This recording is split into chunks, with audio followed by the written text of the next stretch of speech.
देखो धाम धर्म रक्षा हेउ कली जाई सत्य प्रकाश उड़ा उड़ा चलो चलो चारि खाली मान कर सुरक्षा हेउ जीवन दया नाम स्वर्ण अहिंसा परम धर्म वर्धित हेउ ब्रह्म महिमा लेख शांति मार सर्व रोग दुख नर प्रभु जहाँ अच्छी देवा देवी इत्यादि निवारण हेउ ब्रह्म महिमा लेख मार शरीर आदि आरोग्य करंतु सच्चिदानंद परम ब्रह्म महिमा लेख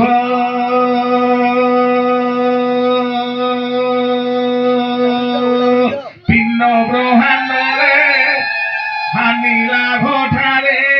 केही नुहंती काहार जीव गला बेले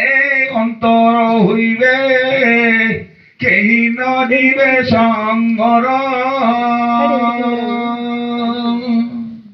घट भेद कथा देवन बारता एका अंग हेले दाई ক্ষীরনীর ঠারু অধিক বিরতি মন মিশাইলে নেই সচ্চিদানন্দ পরব্রহ্ম মহিমা লেখ পিণ্ড ব্রহ্মাণ্ডরে হানি লাভ ঠারে কেহি নুহନ୍ତି কাହାର জীব ଗଲା ବେଲେ ଅନ୍ତର ହୋଇବେ କେହି ନ ଯିବେ ସଙ୍ଗର ମୁଁ ଆଜି ଆପଣମାନଙ୍କୁ ଯୋଉ କହିବାକୁ ଯାଉଛି ବା ଶୁଣିବାକୁ ଯାଉଛି ସେଇଟା ହେଲା ଘର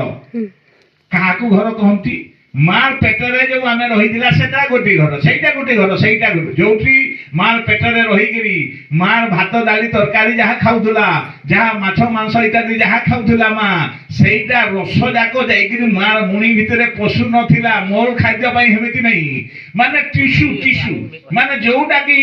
माने मु मार पेट भितरे जो थली रे थिली सेथिरे रास्ता नथिला जेमिति अंडा गोटे थाय ना अंडा कुकुड़ा अंडा देखिछन्ती कुकुड़ा अंडा जेमिति थाए से जेमिति थाए सेमिति थाए माने कुकुड़ा अंडा भीतर को जीव आसिला गला कोठू देखंतु उदाहरण स्वरूप आपनकर पाखरे गोटिए कुकुड़ा 25 खंड 25 गोटा अंडा देइथिला तन्मधरु आपनकर 20 खंड चिया फुटी गली सेही अंडा रे बाकी रहिला जो 5टा सेति भितरे आपण कानरे एवं पानी रे भिजे के देखिले सेटा तीन जनकर ची ची शब्द सुबुची तेनु ताकू छाडी देले कलंगा अलंगा रे तेनु सेठिरु दीटा शिशु बा दीटा कुकुड़ा छुआ जन्म होई जंती सरकार वेला समय देखिले दुईटा कुकुड़ा जन्म होई जंती आ गोटे नै से गुटी को सेटा कान रे आरु ची चा शब्द हो नै तार माने तार प्राण चली जाई छी ताहेले अन्ना भितरु आसिला जीव कोठू आर गला कोठू से जीव कोठी की सेठी पाई माने जीव यांकर घर शांति मा घर जो बाटे देखा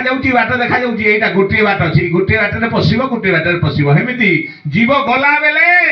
हमर जेउ भीतर को अंडा भीतर को जेउ माध्यम रे आसीथिला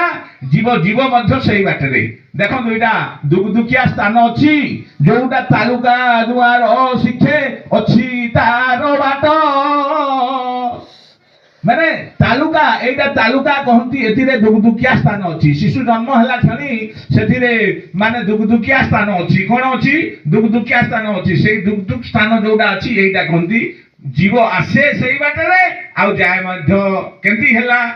हेला पेट भीतर जते बेले ई शिशु केमिति थिला देखो मो कथा कहूची महाब्रह्म प्रकाशिले पवन कुंभु जन्म कले सुजने ताकू नासा अग्रे छाड़ी देले सुजने आपे गोप्यान होई रहिले सुजने महाब्रह्म प्रकाशिले पवन कुंभु जन्म कले सुजने ताकू नासा अग्रे छाड़ी देले सुजने आपे गोप्यान होई रहिले सुजने हे आमर मातृवर्ग मंडली पितृवर्ग मंडली जगत भगत आबाल वृद्ध वनिता बालक बालिका पिता माता समस्त को अनुरोध करूची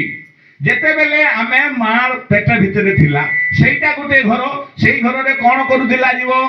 जेते बेले प्राण नथिला प्राण जो दिन प्राप्ति हिची से दिन कोन हिचंती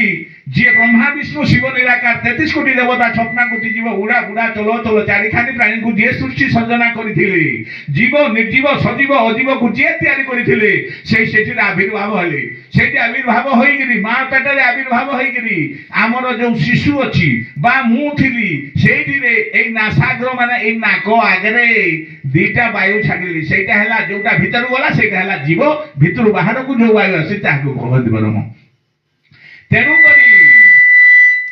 तेणु करी एई जोटा भीतर को जाउची सेटा हला जीव बाहर जाउची जोटा परम ताहले सेई महाब्रह्म सेठी कोन हले महाब्रह्म प्रकाशिले पवन को अंगुदन मकले सुजने हे आपे गोप्यान्न होई रहिले सुजने से परमात्मा परम ब्रह्म जे विश्व सृष्टि संस्था एवं जे 33 कोटी देवता 56 कोटी जीव उड़ा उड़ा चलो अचलो एमिति जेमिति सारा विश्व रे जे सृष्टिकर्ता से परमात्मा परम ब्रह्म एई मान पेटरे उदय हेगिरी तांको रूप प्रकाशित करी से पवन स्वरूपी प्राण आमर शरीर रे नासाग्र रे छाड़ी देले सेटा गोटे जोटा भीतर को हला जीव आ भीतर को आसिला परम आउ आपे गोप्यान्न होई रहिले से भीतर के प्रभु परमात्मा पवन स्वरूपी प्राण भीतरे गोप्यान्न होई गले जोटा जीव जानि नहीं जोटा परम जानि नहीं आमे जन्म हेजे तेनु करी माया रे भ्रमुची आमे आजी निजर नाम को छाड़ी देले निज नाम कोन मोर नाम अच्युतानंद मोर प्रकृत नाम हेउची जीव आहुरी गोटे प्राकृतिक सत्यर नाम हेउची ब्रह्म तेनु नाम ब्रह्म नाम ब्रह्म सारो नाम ब्रह्म बिनु आउ नाही प्रतिकार এই प्रतिकार व्यवस्था अन्य धर्म रे नाही माने धर्म रे नाही निजर निजर नाम रे नाम अछि निजर नाम रे माने प्रतिकार अछि नीति नाम ब्रह्मे विहरि बारिले ए जीव को मोक्ष अछि जे सर्वे ब्रह्मरु जन्म ब्रह्म मध्ये नाही भिन्ना भिन्न जे सर्वे ब्रह्मरु जन्म ताहले ब्रह्मरु समस्त जन्म होइजंती एथिरे किछि भिन्ना भिन्न नाही सेही महाब्रह्म निजर पवन स्वरूपी प्राण माने मा जीवर शरीर मध्ये छाडिजंती परम शरीर रे छाडिजंती आपे सेही शरीर भितरे रहिजंती तेनु चिन्नी भदिले जानी प्रसन्न हेबे चिन्नी भदिले जानी प्रसन्न हेबे अवना भूमि स्थान गलुछि अवना भूमि स्थान जलुछि ब्रह्म ज्ञान दृष्टि लगा अज्ञान नेत्रे दिशिबे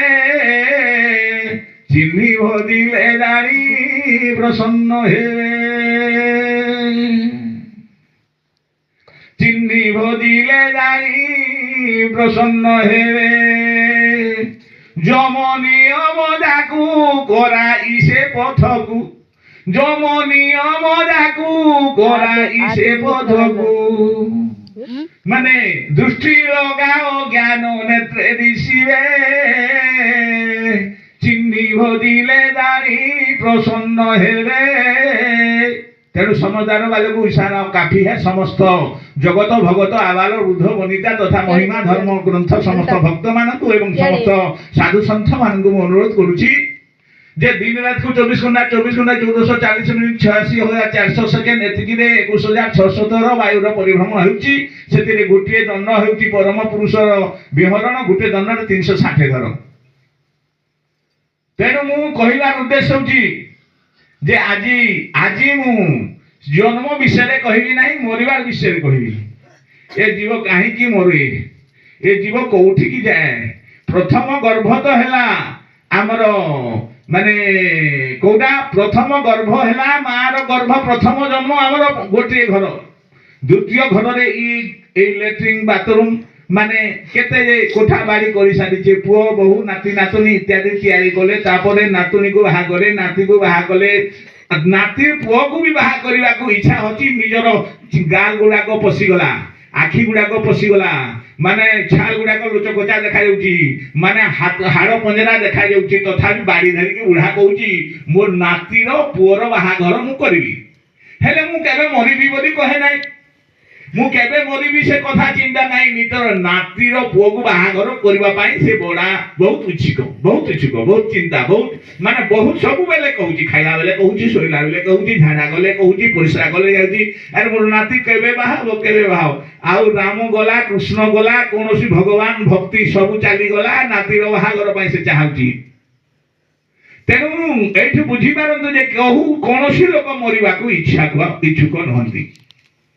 ଦୁନିଆରେ କେହି ବି ମରିବାକୁ ଇଚ୍ଛା କରନ୍ତି ନାହିଁ, କରିବେ ନାହିଁ। ତେଣୁ ଯୋ ସୋୟା ଓ ଖୋୟା, ଯୋ ଜାଗା ଓ ପାୟା। ତେଣୁ ଯଦି ମରିବାର ଇଚ୍ଛା ନାହିଁ ତାହେଲେ କେମିତି କଲେ ଆମେ ଏଇ ସଂସାର ସାଗରରୁ ଉଦ୍ଧାର ପାଇବା? ତରିବୁ ଯେବେ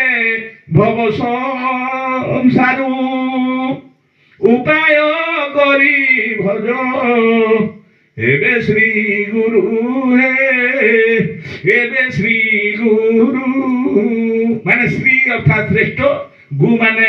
ଅନ୍ଧକାର, ରୁ ମାନେ ଉଜ୍ଜଳ। ଯୋଉ ଅନ୍ଧକାର ପଥରେ କୁସଙ୍ଗ କୁପଥକୁ ମାର୍ଗ ଦ୍ୱାରା ଏ ଜୀବ ଚାଲିଛି, ତାକୁ ଫେରେଇ ଆଣିଛନ୍ତି ଯିଏ ମାନେ ଉଜ୍ଜଳ ଦେଖାଇ, ଜ୍ଞାନାଲୋକ ଦେଖାଇ ଆମକୁ ଫେରେଇବାକୁ ଆଣିଛନ୍ତି। ସେ ହେଉଛନ୍ତି ସେହି ପରମାତ୍ମା, ବା ଯିଏ ଆମକୁ ଫେରେଇ ଆଣନ୍ତି ସେ ହେଉଛନ୍ତି ଗୁରୁ। ତାହେଲେ ସେହି ସେମାନଙ୍କର ଗୁରୁମାନଙ୍କ ମଧ୍ୟରେ ଅନେକ ଗୁରୁ ଅଛନ୍ତି। ପିତା ଗୁରୁ ଅଛନ୍ତି, ମାତା ଗୁରୁ ଅଛନ୍ତି, ଶିକ୍ଷା ଗୁରୁ ଅଛନ୍ତି, ଦୀକ୍ଷା ଗୁରୁ ଅଛନ୍ତି, ପରମ ଗୁରୁ ଅଛନ୍ତି, ଶ୍ରୀ ଗୁରୁ ଅଛନ୍ତି। ତାହେଲେ ଗୁରୁମାନଙ୍କ ଭିତରେ କିଛି ମୁଁ କହିଯାଉଛି। ପ୍ରଥମ ଗୁରୁ ହେଲେ ମା। ଯୋଉ ମା 10 ମାସ 10 ଦିନ ଗର୍ଭ ଧାରଣ କରିଛନ୍ତି, 5 ବର୍ଷ ପର୍ଯ୍ୟନ୍ତ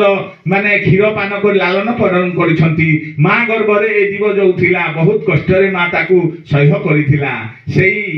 ମାନେ ସେ ବହୁତ କଷ୍ଟରେ ପ୍ରସବ କରେଇଲେ, 5 ବର୍ଷ ପର୍ଯ୍ୟନ୍ତ କ୍ଷୀର ପାନ କରିଲେ, ଝାଡ଼ା ପରିସ୍ରା ସବୁବେଳେ ମା ଦେହରେ କରୁଥିଲେ। ମାକୁ ଆମେ ଚିନ୍ତା କରି ନାହିଁ, ମାକୁ ନିଜର ମାନେ ସବୁବେଳେ ମାର ମୁଖକୁ ଅନେଇ କରି ଜୀବ କ୍ଷୀର ଖାଉଥିଲା। ଯେତେବେଳେ ଜନ୍ମ ହେଲା, ମା କ୍ଷୀର ଯେତେବେଳେ ଦେଇଛି, ପାଟିରେ ଭରି ଦେଇଛି, ସେତେବେଳେ ଶିଶୁ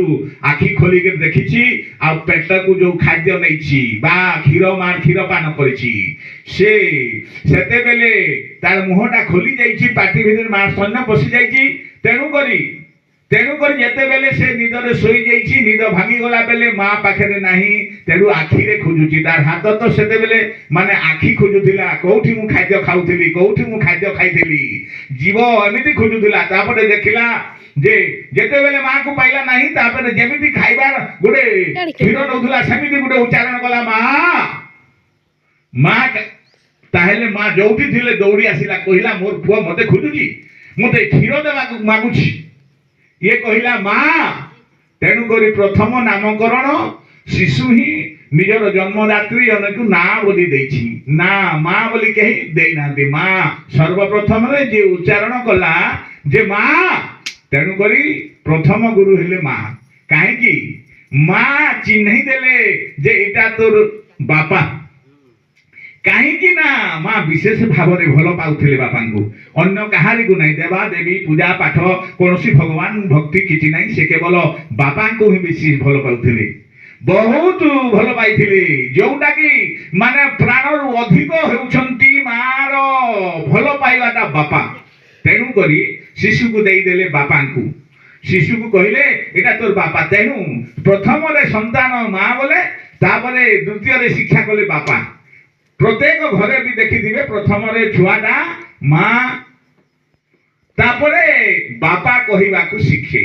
ତେଣୁ ବାପା ମାଙ୍କ ଲାଳନ ପାଳନ ହେବା ଦ୍ୱାରା ତୃତୀୟରେ କଣ କରିଛି? ମା ବାପାର ଲାଳନ ପାଳନ ହେବା ପରେ ସେ ନିଜର ବଡ ଭାଇକୁ ଦେଇଛନ୍ତି। ଗୃହରେ କିମ୍ବା କାକା ଭାଇ